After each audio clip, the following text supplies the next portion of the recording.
Ang Dulaang Variedades ay ang ikaunang palabas na idaraos ng samahang operang Pranses ni Mr. Joy.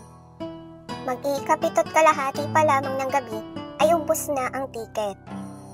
Nang mag-ikawalo na ng gabi ay may mangisang-isang tiket ang nabibili, ngunit ito ay itinatawad sa malaking halaga. Samantalang may isang Kastila na nagngangalang Camarón Cosido ang nararahuyo sa gayong kaguluhan. Nilapitan naman siya na katumbalikan niyang Ginoo. Ito ay si Tio Kiko. Sinabi ng nauna, utang raw sa mga praile ang pagkapuno ng dulaan. Mas lalo naman daw naging kaakit-akit ang palabas dahil sa pagbabawal sa panonood rito. Ang akala naman ng iba ay may itinuturo ang palabas sa mga manonood, kung kaya ito ay ipinagbabawal. Ang mamamayan ng Maynila ay nahati dahil sa nasabing palabas. Tutol rito ang mga praile, mga kababaihan na may asawa at kasintahan.